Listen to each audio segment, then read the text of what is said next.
Atenção! Começa agora uma teleaula de Ciências do Ensino Fundamental. Você vai assistir a teleaula de número 19. Bons estudos!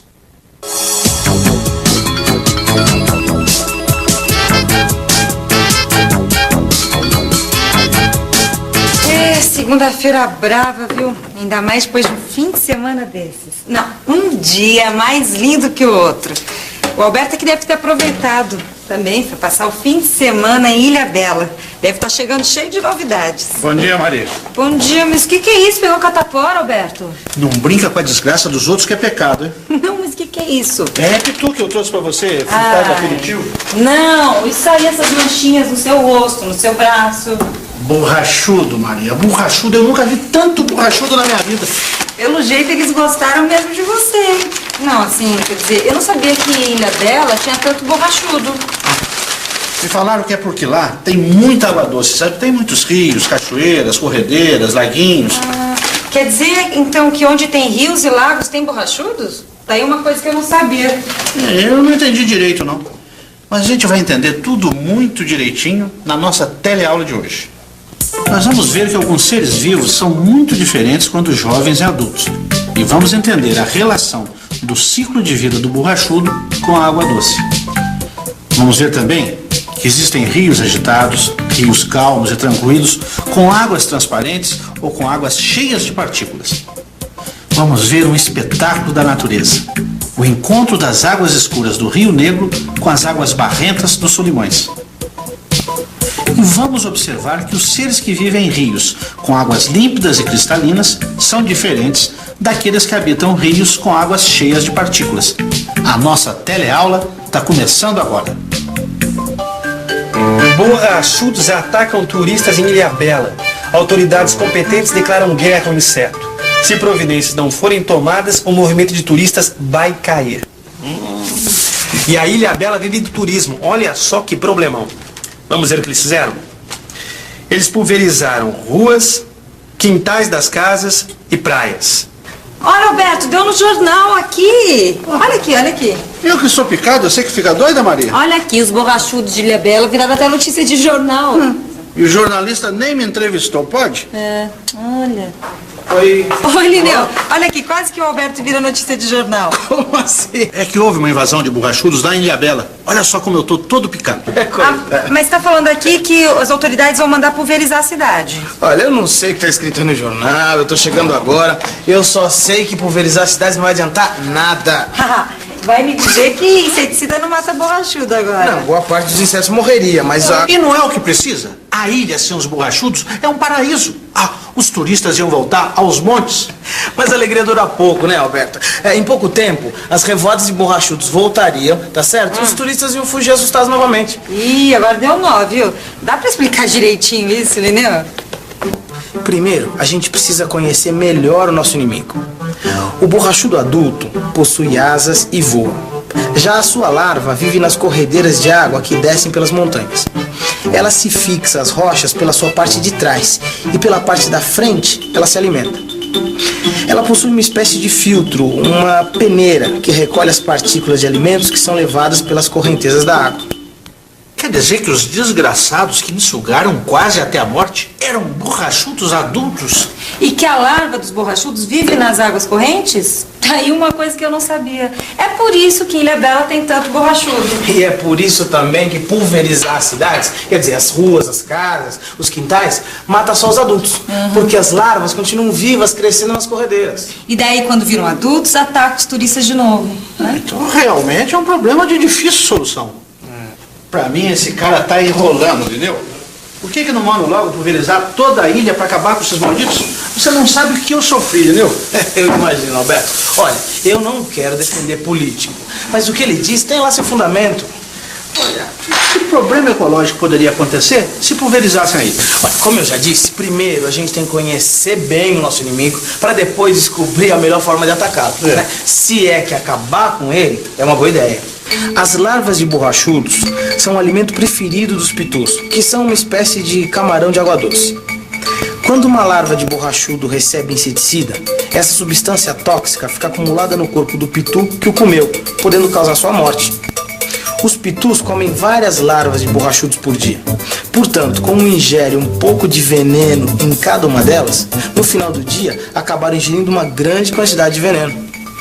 Quer dizer então que os pitus acabam envenenados? Porque eles comeram muitas larvas de borrachudo com inseticida. Aí eles acabam morrendo. Olha o pitu fritinho no capricho. Opa! Vem cá, se antes de morrer, esse pitu for pescado, vendido e frito como esse aqui? Bom, aí quem comesse o pitu ia estar ingerindo todo o inseticida de todas as larvas de borrachudo que o pitu comeu. Não tô entendendo nada. Tem algum problema com os pitus? Eu tô achando ótimo. Pode comer sossegada que esses pitus estão bons. A gente só tá levantando hipóteses. Eles foram pescados antes da pulverização. Mas será que depois não voltariam a crescer mais pitus? Será que não valeria a pena? Pelo menos acabava com esses malditos borrachudos.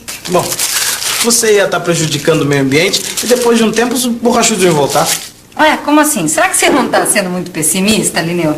Como é que os borrachudos podem voltar se os rios foram pulverizados? Não sou eu. É a resposta da natureza. Ó, vamos pensar um pouco.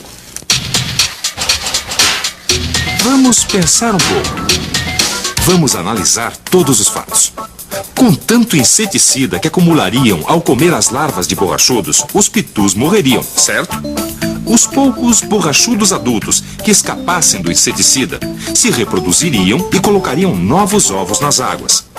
Sem os pitus, o que acontece? Dos ovos nasceriam as larvas que não seriam devoradas pelos pitus. Resultado, elas cresceriam e virariam borrachudos adultos com asas e tudo. Em pouco tempo, a ilha estaria infestada de novo. Esse negócio de ficar interferindo nos ciclos naturais não dá certo, não. Você acha que está resolvendo um problema e acaba causando um outro problema que você nem imaginava. A natureza vive em equilíbrio e a ação do homem tem seus limites. Por exemplo, no caso dos borrachudos da Ilhabela, continua dando pano para manga. Olha só. A pulverização dos rios, lagos e corredeiras não atingiram apenas os pitus. Nesses habitats vivem muitas espécies de animais e vegetais que também poderiam ser afetadas de alguma maneira. Agora eu fico pensando cá comigo. Existem muitos tipos de água doce: lagos, rios, cachoeiras. Tem os grandes rios, os riachinhos, grandes represas, lagoas, corredeiras, grandes quedas de água. Tem água clara, límpida e cristalina. Tem água barrenta e suja. E tem água bem escura, cheia de material orgânico. A água das nascentes do alto das montanhas, por exemplo, onde vivem os pitus e as larvas dos borrachudos, são límpidas e cristalinas. Já a água que chega na base da montanha ou no leito dos grandes rios é suja e barrenta. Mas por que será que é tão diferente? Tá aí mais uma coisa que gostaria de aprender. Será que tem mais alguma informação nessa reportagem?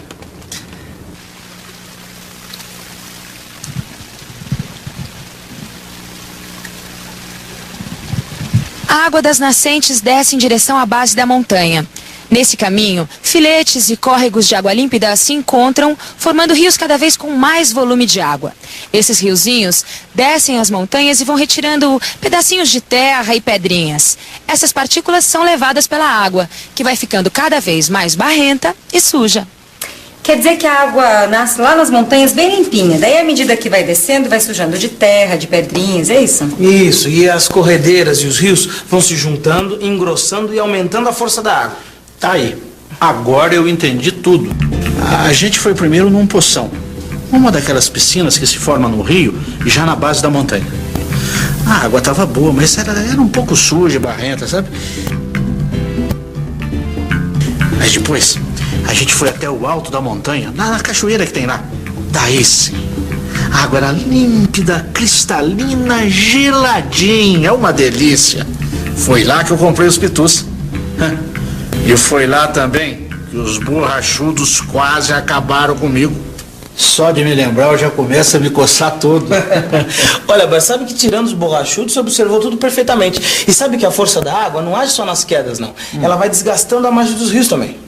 Como quando a gente lava a calçada, que tem que aumentar a força da água da mangueira para poder retirar as pedrinhas e a poeira? Isso, Maria.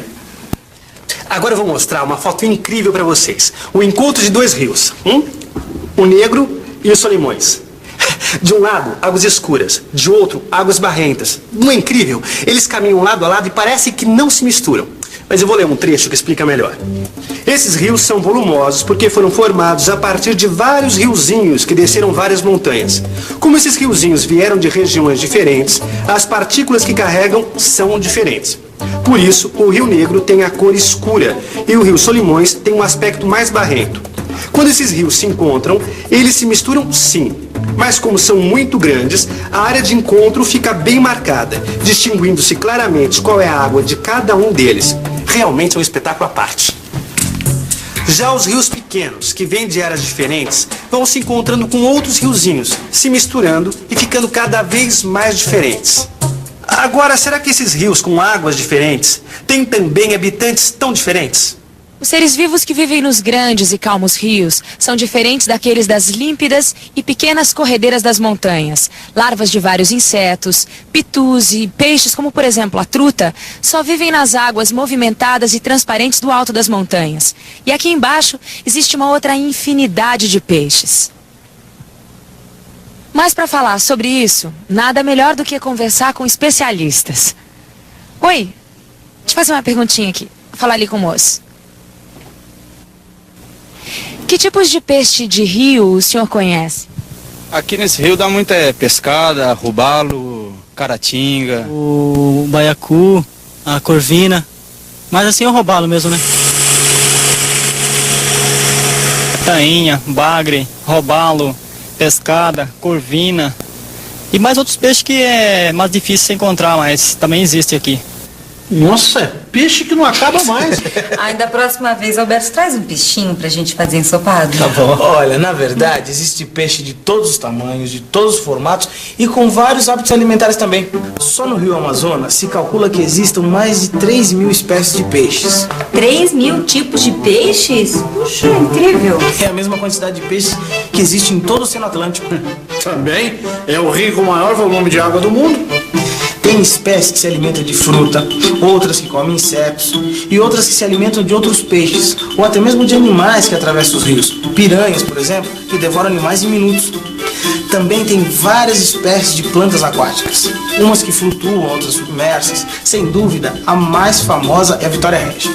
É linda, é maravilhosa. Tem folha com mais de 1,5 metro e as flores só abrem à noite. Quando o rio encontra com o mar, essa mistura de água doce com água salgada forma um dos ambientes mais ricos em forma de vida.